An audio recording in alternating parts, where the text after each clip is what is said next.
মাতোয়ারা আগরতলা শহর। দুর্গাপুজো আর মাত্র কদিন বাকি, ইতিমধ্যে শহর সেজে উঠেছে রং বেরঙের আলোকসজ্জায়।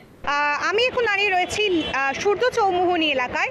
ইতিমধ্যেই কিন্তু মহালয়া শেষ হয়ে গিয়েছে। মহালয়ার পরের দিনেই কিন্তু শহরে উৎসবের আমেজ, এবং সেই উৎসবের আমেজকে আরেকটু বাড়িয়ে দিয়েছে শহরের বিভিন্ন জায়গায় আলোকসজ্জা। আজ সেই ছবি সরাসরি আপনাদেরকে দেখাবো। আগরতলার আনাচে কানাচে আলোর রোশনাই, শহর তৈরি হচ্ছে মহোৎসব উদযাপনে। মা আসা মানেই তো খুশির আবহ, আর সেই খুশিকেই দ্বিগুণ করে আলোকসজ্জা। মহালয়ার পর থেকেই কিন্তু শহরে পুরো দমে উৎসবের আমেজ। এবার আমরা সরাসরি সূর্য চৌমুহনীর স্মৃতি ক্লাবের সেক্রেটারির সঙ্গে কথা বলে নেব। আপনাদের যে এই আলোকসজ্জার প্ল্যানিংটা কি করে হলো? অ্যাকচুয়ালি আলোকসজ্জা বলতে দেখুন, দুর্গাপূজা মানেই মনের আবেগ, আনন্দ। তাই আমরা এবার চাইছি যে এবার অন্যান্য রাজ্যতে দেখা যাচ্ছে যে এখন অলরেডি দুর্গাপূজার কাউন্টডাউন শুরু হয়ে গেছে।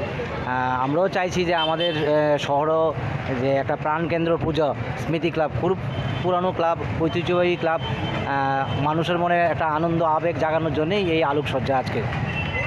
আচ্ছা, তো এই আলোকসজ্জার জন্য কারিগর কোথা থেকে এনেছেন?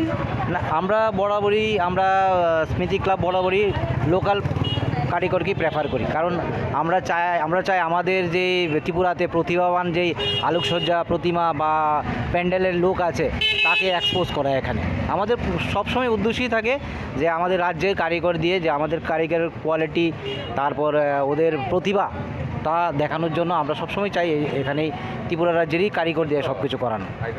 আচ্ছা, আপনাদের কি আলোকসজ্জার মাধ্যমে কি মনে হচ্ছে যে আরও বেশি দর্শক আকৃষ্ট হবে? অবশ্যই, এটা একটা শহরের প্রাণকেন্দ্রের পূজা।